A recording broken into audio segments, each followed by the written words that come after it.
When it was released in 1977, the first Star Wars movie only bore the title Star Wars. Later, the subtitle A New Hope was added, and with it, a subtle intimation of what this series is all about. The Star Wars saga explores lots of ideas, but one it keeps cycling back to is the idea of hope. Where does it come from?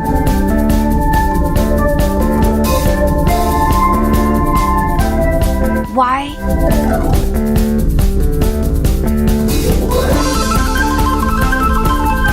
And when it looks like the last glimmer of hope has been extinguished, is there any reason to go on?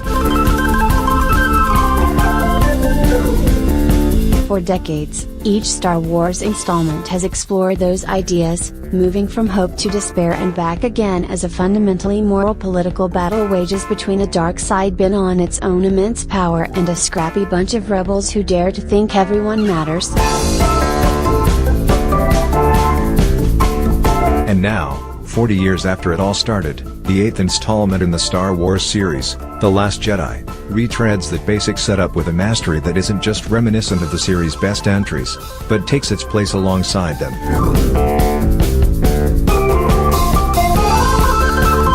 The Last Jedi doesn't just feel like a Star Wars movie, it feels like a movie.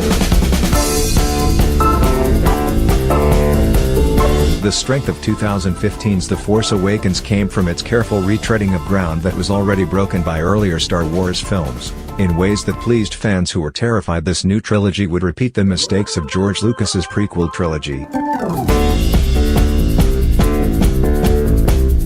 The Force Awakens calmed fears, reminded viewers why the series worked in the first place, and introduced a more diverse set of characters that made the whole Star Wars thing feel fresh and fun again. And yet, if The Force Awakens was a great variation on a theme, then The Last Jedi is another movement altogether in the symphony.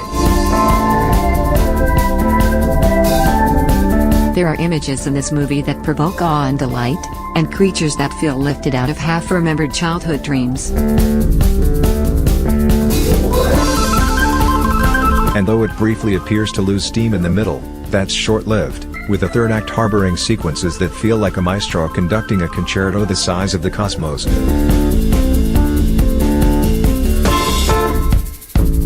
Here's catharsis plenty, something the Star Wars movies are designed for, encouraging us to cheer when our favorite characters show up on screen and letting us thrill to the chases and the romance and the vistas and the explosions and the lightsaber battles.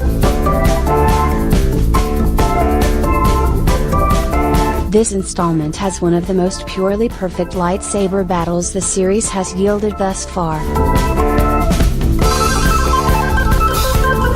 But as written and directed by Rian Johnson, The Last Jedi doesn't just feel like a well-executed Star Wars movie, it feels like a well-executed movie, period. One that keeps its eye on the relationships between characters, and how they communicate with one another, in addition to the bigger picture. Some of this has to do with the fact that The Force Awakens did the heavy lifting by introducing, or in some cases reintroducing, these characters to us, so Johnson doesn't have to start from scratch. But one of Johnson's strengths as a writer and director has always been injecting humanity and intelligence into characters who live inside familiar genres. They're definitely characters, but they're people, too. He knows how to make us feel for them.